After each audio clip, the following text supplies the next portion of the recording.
If you like what you're seeing and hearing, please consider subscribing to the podcast. You can go to either Apple iTunes, the Google Play Store, Spotify, or Amazon Music in the podcast section. It'll hit Monday morning or Sunday afternoon, depending on when it posts.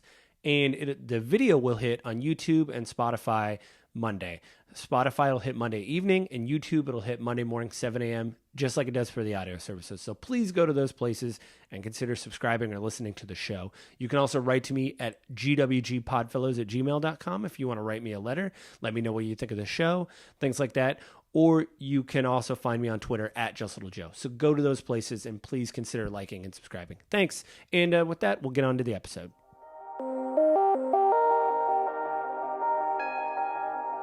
Hello, my name is Joseph Carlson, and this is episode 246 of Gaming with Grief. I am joined by with Avin of the Grief of Politics. We are talking about the pretty much the Microsoft layoffs. It seems like we always have to come with terrible news on the gaming stuff. Like we never what's really cool? Like I was excited to hear that Bobby Kotick actually left Activision Blizzard in. I think it was January 30th was his, or December 30th. It was like right at the beginning of the year, somewhere around there. He left. And I thought, well, we're off to a good start. These companies got merged. Everything's looking exciting. I called you privately. It's like, I don't know what they're going to do with World of Warcraft. Like, how are they going to incorporate games into Game Pass, whether PC or console? The future is looking bright. And then last Thursday, which it would have been like the 25th or the 24th, Microsoft announced that they were going to lay off 1,900 people across different gaming divisions. So in Activision Blizzard, they were laying people off. In their internal gaming division, apparently people from Bethesda got laid off. And we have an article from Axios, who pretty much just lays out like the big tech. Even though big tech is doing well, there's been a lot of layoffs. And they have specific bullet points, and one of them is driving the news. Microsoft announced this past week that it would cut 1,900 workers from its gaming division. Microsoft recently closed its acquisition of Activision Blizzard, which is where most of the cuts, representing about 8% of the company's total gaming workforce of 22,000, are landing. Google has also announced a smaller round of layoffs earlier this month and said some cuts would continue to be made throughout the year. This, I think, just points to there's a lot of talk online that now, these giant tentpole games are untenable.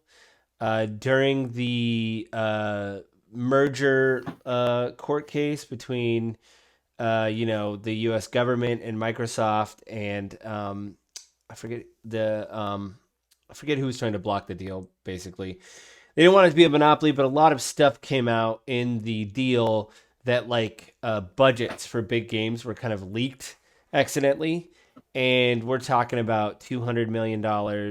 Sony had to submit paperwork, and we found out what some of Sony's first parties cost. I think The Last of Us cost, or The Last of Us 2 cost like $230 million or $200 million. Spider-Man 2 that just recently came out was around $230 million. It was $30 million over budget. 270. Yeah, and they Sony, during the leak that Insomniac experienced, where a bunch of their private information got leaked, internal documents were kind of uncovered during that said that even while Spider-Man 1 sold gangbusters, that came out I think 2017, 2018, this Spider-Man 2 came out last year. It didn't matter. They still wanted people within Insomniac. They wanted to see if they could cut personnel. And so this is the thing, way back in the day, you would tell yourself, well, I'm going to vote with my wallet. I really like this studio. I want to purchase this game. This will show that, this is worth supporting, and I still kind of do that. But when you wake up on like a Thursday and find out that 1,900 people lost their jobs, I'm not saying in management. Like, I saw some people trying to say, what, did everybody in management just wake up and lay people off? It's like, that's not what happened. They had meetings. No. They shared emails. Mike Ibarra, was the head of, he was with Microsoft, and he got put in part head of Activision Blizzard. He left, and there's been a lot of weird reporting around that because apparently Jason Schreier said, investigative reporter was like, yeah, I talked to him, at a convention like less than a year ago, like 6 months ago, like a PAX, and he said they'll have to drag me out of the building. I love it. I want to be there forever. I want to retire there, and he's out. Mm. Um, and like the co-founder of Activision Blizzard, like one of the design guys who's like considered like the co-founder, he left the company. So it's really weird. Also, it seems like Microsoft's Game Pass subscriptions have stalled. They haven't shared numbers since like I think 2022 of like Mm. usually if things are doing well, you send out a press release and say, "Look at how many people are subscribing," and they Mm. haven't sent those out in a long time. So a lot of people are talking about there may be another crash because you can't keep spending $200 million on things because immediately you have to make that amount of money back.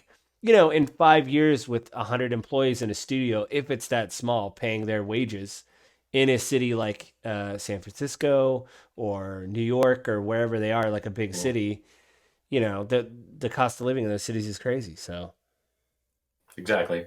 And I do think, right, like I was talking to Lisa about this before. I told her what the topic was going to be for this podcast, and was telling her about all the layoffs, and she was like, "Oh man." I was like, "Yeah, except for like when you start thinking about it, like you and I have been playing Baldur's Gate 3. Baldur's Gate 3 started beta over 3 years before release. So there's 3 years of paying developers and management and staff and contractors and all of that other time before they actually came out to launch. yeah, Right. And so how much money do you have to make to pay for it? mm-hmm. Right. So Yeah, we've got the Axios article that we're going through, and kind of like our Grief of Politics podcast, we pulled a few articles. We had something to talk about. This one is Axios. It's titled "Big Tech is Thriving Despite Layoffs," written by Scott Rosenberg. yep, This came out yesterday, January 27th, yeah, 2024, although this episode is going to come out a while later, so yeah, recognize that as well. The other one that you shared with me is an article from Game Rant about the Insomniac layoffs. And in there, they bring up like Spider-Man 2 cost 270 million. It was 30 million over budget. And they were looking at it and they're like, in order for us to even break even on this game, we have to sell 7 million copies.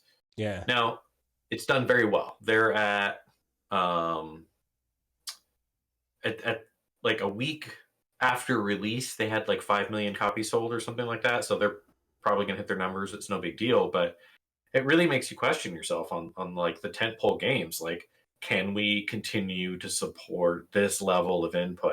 right. And game prices are going up. Mm-hmm. It's People 70. complain about that. It's $70 now for Mm-hmm. a Sony title. Even Nintendo, they when Tears of the Kingdom came out last year, they were like, "We're going to charge $70 for Tears of the Kingdom," and everybody's like, "Are you going to do that with every game?" And they go, "We're going to take it by case basis." Basically saying, "Yeah, Mario, you're going to pay $70, and Zelda, you're going to pay $70. We got some other ones you might pay $60. Like Pokemon, you may still pay $60 for." Um, Right. I think and then there's been the complaint about AAA games having a base price like $60 and then having microtransactions in the game, Right. and people are like, what's going on? I played Marvel's Avengers. I liked it. It was the best 6 out of 10 game I played those years that I played it. But you spent, I think, $60 on it. And there was it was cosmetic, but a costume could, if it wasn't on sale, was $14. And you could spend $7 and get a costume for Thor, which was kind of neat. But you're like, man, on top of this, I've spent whatever. Mm-hmm. But then I think a lot about World of Warcraft, where I know when people they call it games as a service on consoles, these like live like Destiny and stuff like that. But I always just thought of Mm-hmm. it as an MMORPG. I know they can't really call them that because the communities aren't as large or the servers aren't as large, but it's the same feeling of, well, if I am paying every month, at least this is being subsidized in a way and there's going to be some kind of support system there because I'm sure every developer comes up with the formula for if we have X amount of dollars we can work on an expansion, if we have Y amount of dollars we can do maintenance mode, et cetera, et cetera. And with box prices like No Man's Sky, that's a procedurally generated game with hundreds of planets and there's tons of people on the servers, and you think to yourself, you can buy that for $10, when you get it on a sale. So like, how are these developers making any money? Like they're not charging every month to be on a No Man's Sky server. Like I played the Division and the Division 2 for 200 hours a pop on both those games. And I think I bought the expansion and the season pass. So for me, for 200 hours, I think it was $30 for each expansion. So for 200 hours, I spent $60, or 400 hours, I spent $60 altogether. So like to me, that's crazy. That you're just Right. like, what? Like we're playing every night or twice a week or whatever. Like it's crazy to me. Because everybody Yeah, when makes, it first came out, I was playing with you guys, and like we play all the time. yeah, And yeah, no, I don't remember any monthly expense on that. yeah. I had to pay for Xbox Gold. Yeah, which somebody told me years ago that's how they were able to they're because they paid for servers. And I think Sony Hmm. started to. I don't know about the back stuff. I just think it is really depressing to start the year like this, especially for those people. Now Riot, who also they make League of Legends, I think earlier the week before announced that they laid off 500 people and they got rid of one of their independent divisions. So they had like a division inside Riot that would work on smaller games Right. based on their properties. They got rid of that. They laid off 500 people. The one thing I'll say for Riot is they announced as part of the layoffs, they wanted to be profitable and lean. They're offering everybody laid off like job placement, and barring that, they're giving them 6 months of severance and like a laptop and I think some health insurance. If they need a laptop, they can Hmm. get a laptop. I was like, wow, as far as layoffs goes, that's really nice because they could say, Could be worse. yeah, and Right. then even there is some unionized gamers in Microsoft's different companies, and I guess the union arm, I think they're the CWA or the CMA. They basically said that the people that were laid off are not covered under the union. They're not unionized workers, so they can't really do anything to help them or anything. They're like, well, it is what it is. Like they're not unionized. We can't help them because they're not part of our organization. So, um, There's no contract on that, right? They're not yeah. So negotiating on their behalf. yeah. So So they I do basically, think it is interesting though if we look into the Axios article and kind of look at it a little bit though. I do think it was a pretty balanced, right? They report on all of it, and like you said, right? Like you get right into the beginning of the year, and then oh yeah, you're getting let go, which just sucks. And on the Microsoft one, it sounds like it got announced way earlier than it probably should have, since again, Jason Schreier, like being the investigative journalist, people are going to him to find out if their division is on the chopping block, yeah. which is just like, On January, wow. yeah, on January 25th, 2024, he tweeted out, "These Xbox layoffs are such a mess that staff across Activision Blizzard are texting me to try to find out if they might be impacted. Nearly 2,000 job cuts, and people now have to wait around to see if they are part of the bloodbath." There was another article that somebody online was reading, and they didn't. I don't. They said who wrote it, but I didn't write it down. Basically said that I think it has to do with time zones, but they said that people will have to wait throughout next week too to find out if they've been let go or not. So like you read Right. just like everybody else that hey, there's 1900. It's like, wait, is that me? And you don't know. You know. It's in the gaming space, so like if you're in the Xbox division or former Activision Blizzard employee, right? Like you're sitting there just on the razor's edge waiting. But like I said, I think the important thing to come in here, right? Like of those 1,900 jobs, a bunch of those are probably like duplicates. Yeah, So redundancies, as the British say. Yeah. right. So you've got people that are doing the same type of job across both of the different companies that they don't need anymore because they can roll that up into one. Usually that happens a while into a merger, so it seems weird they'd be going on there. But one of the things they also highlight in here, though, is kind of the way the Axios article is laid out. Is they've got sort of each section and then broken into bullets. So their between the lines section here is the tech industry has always had its own boom bust cycle, often tracking the ebb and flow of tech adoption cycles, like the advent of the personal computer, the internet, the smartphone. And the bullet is today's tech giants know that the smartphone era has matured, and other recent trends like cryptocurrency, Web3, and metaverse haven't taken off. But they are gearing up for a vast wave of growth around AI. And then right underneath it, they have Be Smart. These layoffs are strategic moves rather than spend less or die cuts.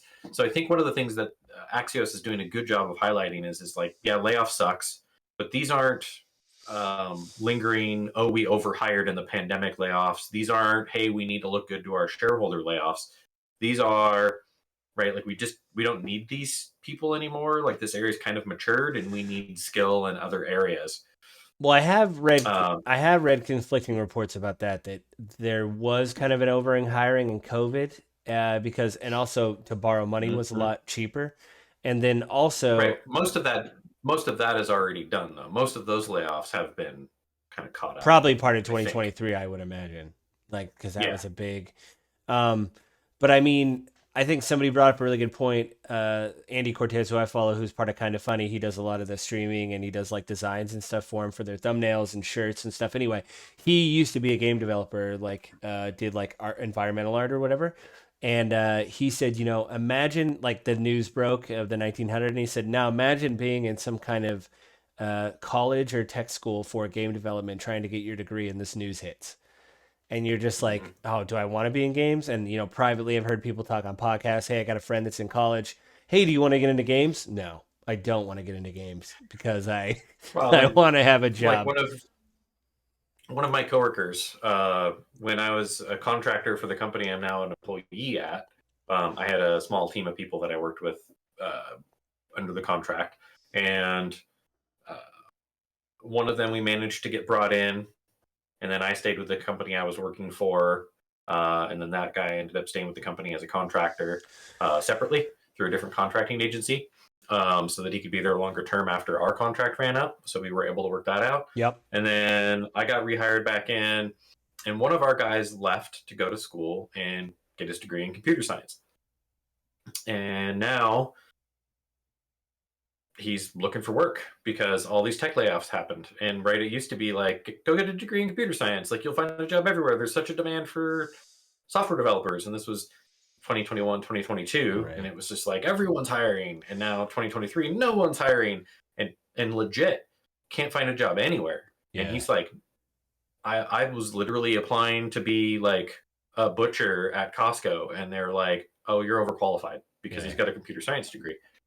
And like, no one would hire him. And then beneficially, we had a full time contract position open up. So we were able to bring him back doing essentially the same work he was doing uh, with my team when we were contracting through a vendor. So, he's got a year contract at least and has some work, but it's like the tech industry is sort of dried up. Now the Yeah. big trend is AI skills, and there's got to be a pivot. I've heard anecdotally like some independent developers too on Twitter talking about how nothing's getting greenlit.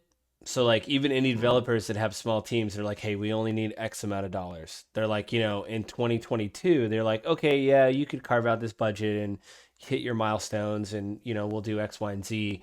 Now it's like, no, everybody's like, I can't say yes to you, basically, and it's like, it's kind of frightening. I mean, 2023 was for as far as the games go was an excellent year for games. A lot of award winners. I mean, obviously Baldur's Gate Mm-hmm. 3, Tears of the Kingdom, Final Fantasy 16. What else was there? I mean, so many great games. I can't.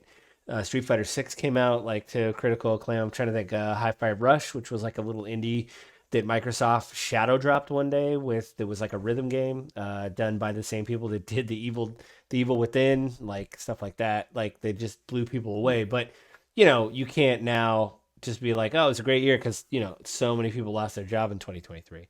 And I think I told you over the phone, but the math now is that I think all the layoffs that happened in 2023 were 60% of the way there at the end of January. So we're 60% of the way through the 2023. The total number of layoffs in 2023, we're going to meet that number. We're 60% of the way there to meeting that number, and we're only at the end of January. So, it's like I said, it's like you want to play games, but you're like, man, and then obviously you can talk about, I mean, you're in IT, just the brain drain of like how Mm-hmm. what kind of experience do those people have that are walking away, that like you don't have a resource to turn to the person next to you or go down to the office and say, hey, I got a thing, what do I do? And they go, oh, let me go see, oh, this blah, like that kind of stuff that just goes away. I mean Right, that right. And one founder at Activision Blizzard, that artist guy, like he's a founder. So, I'm sure if somebody came up to him and asked him a question, he's like, well, I don't really know, I don't know, that's not my area of expertise, but I can sure find someone for you to talk to, you know? I know who you need to talk to because I've been here enough that I know who you need to talk to. Or like, hey, yeah, 15 years ago we ran into this problem and here's how we solved it. And that would still work in this context today from a leadership perspective, Or or, if it all doesn't, kinds of different variables that you get. yeah. And that's just gone, you know, that's just totally gone, you know, and it's just like, Right. oh, it's just, And at my company a couple of years ago, we brought in a new, um, they weren't a CTO. It wasn't a chief technology officer. It was like chief tech transformation officer or something. And she came in and had a background, um, kind of short tenures at her different various companies. And so it was speculated, I do not know this for sure, that she was kind of the Axeman. That's sort of her thing. oh, And it came out to yeah. be true. A bunch of people in the company were let go. Mm, And mm, the idea was to pivot into managed service providers to cover their work. And not very long after, I was a vendor at that time, a vendor contractor, so I don't know as much, but people I talked to were like, yeah, like so and so knew how to do this really super well, and now they're gone. That lesson like applies all over in the tech space, and that's sort of common, right? Like we'll just bring in contractors to do that part of the work. We'll have a managed service provider do this part of the work, right. and contracting is super common. So before I got my job where I'm at, I was working for a managed service provider, and a lot of the work we did was short-term contract work. Mm, Like we'd go in and go around and handle all of the logistics and set up, pick up, recycling for computer upgrades. So nice. like one of the last jobs we did before I left was for a large hospital network, and we ended up having something like 9,500 computers we had to replace Mm, around an entire state. So we had to wow. figure out like we're going to bring in temporary staff to do it at this location and at that location, and then how are we going to get the computers to them, and then how are we going to get the old computers away. And that's just what we did. So they didn't rely on their own staff because that was a big ask. But one of the real common things is to actually outsource some of the lower level, more mundane work, Mm. And a lot of people are like out, all together. people are talking about AI as well, about even though it's kind of Right, crap right. right now, it's like, what if we just got people working on AI to make it better, you know? Um, so Well, and there's risks in that too, right? Because like again, at my company, we don't allow the use of AI.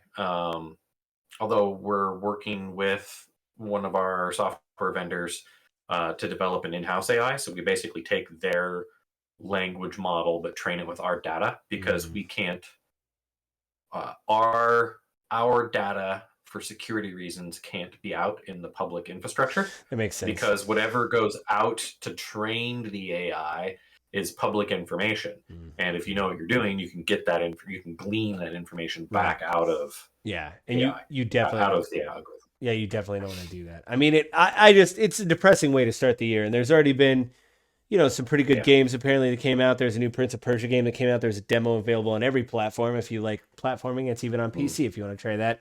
It got a lot of good reviews. Tekken 8 is already out and getting very good reviews. I can't believe Tekken's on 8 already, but apparently that's getting good Right. reviews. What else? There's a new it used to be called the Yakuza series, but now it's called Like a Dragon. That came out. It actually takes place in Hawaii this time, which is nuts. And yeah, a lot of Japanese Okay. tourists in Hawaii, and it's like the idea. Anyway, that's getting good reviews. I mean, Residents. yeah, we're also, you know, we're starting a good. And then Xbox just had a showcase and they actually gave dates to a lot of games that are coming out. They got Senua's Sacrifice, Hellblade 2 is coming out in May. There's a new Indiana Jones game coming out with Harrison Ford's likeness that's coming Right. out. Like, oh yeah, Yeah, in the fall, saw it's that. coming out in the fall. There's a Obsidian who kind of does versions of Bethesda games, but they're beloved. They're doing their version of Skyrim called Avowed. That's coming out in later in the year. What else? There was one other. There's like four big games they showed off. But yeah, I mean, all that kind of stuff of like, oh, I'm really excited. This is really great. And then I think a week after that announcement, it's like, oh yeah, and by the way, these people aren't going to be working for us anymore. It's like, ugh.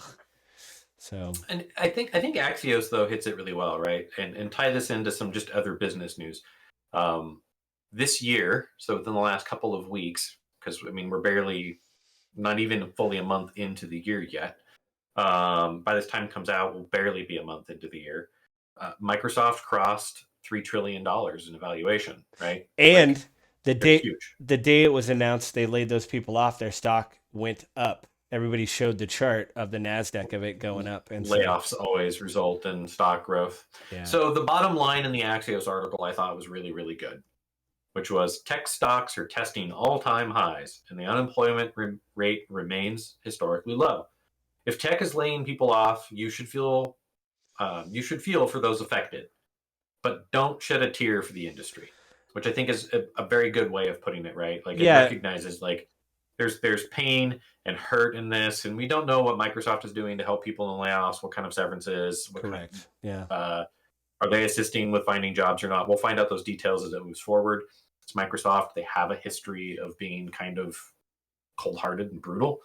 Yeah. Even We'll with we'll see what ultimately happens. Yeah, even with Phil Spencer, everybody really likes Uncle Phil, as they call him, because he's a gamer. People could look at his gaming profile, and he's always on playing Destiny or something. He talks about all the great games Mm. that he plays all the time, and everybody's like, "Oh yeah, he's really down to earth." But he had to be like, "And we're laying all these people off." So it's like it's still a business. At the end of the day, he's a Mhm. nice, fun guy, but at the end of the day, Mhm. it's like, no, it's still a business, and we have to do this. Those documents leaked during that court case with the merger, and how they wanted to throw money at different developers. We made the joke, and many people have, about Baldur's Gate 3. They're like, well, what if we give them $5 million? That should be fine, right? They're a small little indie. It's stuff like that, and it shows it is a And business. then Baldur's Gate 3 sold something like $650 million worth of copies on PC alone. Yeah, and then Yeah, we'll give you $5 million. No. but even I guess some developers, after he said that, everybody's like, "Oh man, can you believe they're doing you dirty, Larian?" And I guess some developers got on Twitter, was like, "Hey, we didn't, we made a good game. We didn't expect it to blow up like this. So like we probably, if we were in early access like year one, we probably would have been like, we'll take that money. But as it launched and it started to explode, we're like, well, we're set. They didn't know. They are like, we don't know. Like Right. we've done these games I think one before, of the but big things, though, that's also done really well for Larian, though, is the game got a lot of recognition, right? D&D is having a resurgence. Mhm, mhm. The movie last year has really helped them out. Yeah, it was And good. It got a lot of crap online, but I really liked it. right, exactly. But I mean, it's gotten them a lot of their public awareness has gotten really big. So I think Baldur's Gate 3 was a huge success. Plus, you have a lot of gamers that grew up playing Baldur's Gate 1 and Baldur's Gate 2, I right? Who did. have I good did. memories of it Yeah. that came into Baldur's Gate 3 and are just super ecstatic to play the game. So um, that helped. But I think one of the other things is Larian currently is playing this really, really well, right? The CEO is basically, a nerd He wears a suit of coming out armor of to do Harvard to interviews. do awards, Yeah, right? and And then and he's giving interviews. He has like a throne in his office where like they do. I think it's for press. He comes in with a suit of armor and mm, sits down. I've seen the pictures. It's like what the like. There's no right way you're gonna compete now, with that. they've committed like there will be no microtransactions in Baldur's Gate 3, like Yeah. period, which is just like microtransactions are pissing off gamers all across the board. And they're like, no, we're not going to do that Yeah, to we you. don't want to do that. Um, because they recognize that gamers hate it. Yeah. But other game companies are like, well, this is business. We're going to milk every single dollar out of the game we can get, Well, right? I think And too then the thing with Larry, and another thing they brought up really quick, sorry, is that one, when he won those awards, Sven, I want to say Sven, but I think it's anyway. He went. I saw pictures he posted on Twitter of the other studios in like I think Malaysia, basically ones you wouldn't think of, like the other satellite studios. He went there and took a picture mm, with the team and was like, "Thank you so much. We won the best narrative, whatever the awards they won." He's like, "Thank you," and it's like stuff like that. And he's given interviews where he said we're able to stay agile because we basically have studios in every time zone. So like if we go to right. bed and flag something, we can hand it off to another team. They can start implementing it and change it and hand it off to the next team. So we're basically always open, is what he was saying, which I was like, oh, that's really cool. I think it was last week or the week before. I feel like it was last week where one big game company came out and was like, yeah, so like people just have to get used to the idea they're not going to own their games Oh, that anymore. was And Ubisoft. then Somebody from Ubisoft basically said you have to get used to not owning your and games. then one of the lead engineers and designers at Larian came out and was like, you will always own our game. Yeah, it's Which was like, yes, this is what people want to hear. Like this is what people like. I know where you're coming from about the idea of games as a platform, yeah. games as a service, right? Like I understand where the first Ubisoft is coming from with that. But on the flip side of it, right, like I paid $70 for the game. Like, I want to own the game. Why on earth do I need to have it run on your server all the time and pay you money if I want to keep it? Yeah, I mean that's some of it. The thing with the games as a service is fine, I guess, but if you think about it, like people can only maybe play one or two of those. And Sony a few months back was like, we're gonna 60% of our games coming out are gonna be games of a service. You're like, what? Unless this is the shotgun theory of like, if we release six of these, two of them will hit. Like, I don't know. It It's could crazy. be. The other aspect of it is because you're covering different audiences. So like, if it's two or six games that are directly competing with the same audience, that's a totally different situation. Well, I think everybody says the audience now is time. So if you're gonna play Destiny, you're gonna play Destiny. You're not gonna play Destiny, World of Warcraft, uh, the Division. Those are all you can play those for 100 hours. And so it's like you're only gonna pick one. I don't know. Um, I mean, to round out the talk, I mean, what a terrible beginning to a year. That hopefully, I mean, people said it's gonna be 2025 until this like kind of normalizes. Mm. So I guess we'll just have to wait and see. And Avin, it seems like I'm always having you on the show again when we have something depressing happen. Like, hey, I will say, Bobby Kotick did leave. He probably got a pretty good golden parachute. I've heard hundreds of millions. I don't know how many, but I'm sure that was part of his contract. So, other I'm than sure. other than that, that's good. But other than that, not Mhm. good. So I guess maybe next time if I have you on the show, something good will happen and we'll be able to talk about some amazing thing, some amazing development in games. But unfortunately, it was not this episode. No. Anything to close out with, Evan, before we say goodbye? Or is that I would recommend, hey, if you enjoy these talks that Joe and I do separate from the rest of that podcast, remember that we also have our Grief of Politics podcast. We appreciate you checking that one out as well. Yeah. It's basically the same back and forth you saw here, sometimes a little bit maybe more heated, but not really. Yeah, we don't really destroy each other that much. Except for the very first episode. Well, it's a big episode. And then We got 3 views on that. Check anyway, out. so. We got 3 views. Check out 3. Yeah. 3. Okay. And how many of those were us? One of them at least. Probably to make 2. sure that it to make sure that it published or whatever. Good. Well, anyone watching this that wants to actually see Joe and I yell at each other, go watch that one. That's the one to look at. That's the one we yell at. The very first episode of the Grief of Politics, where we had absolutely no idea what we were doing. That's true, right? And we were talking about a very calm and peaceful topic. Right. Nothing happened nothing happened weeks after it happened. Yeah, nothing happened on January 6th that would have made our January 20th episode that heated whatsoever. Totally calm and normal.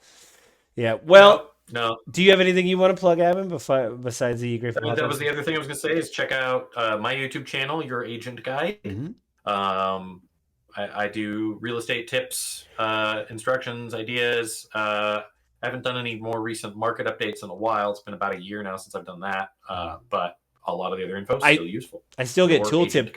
I can still get tooltips on Facebook from your agent guys, so they're helpful. And yes, I do have a Your Agent Guide Facebook, Instagram account. It has kind of daily updates on news, ideas, tips, that kind of stuff. But no recent videos. Yeah. All right. Well, thanks for joining me, Avin. Again, maybe next time it'll be a little bit more positive. We'll see each other. Hopefully. We'll see. Well, I'll do another podcast next week, and hopefully we'll have better news.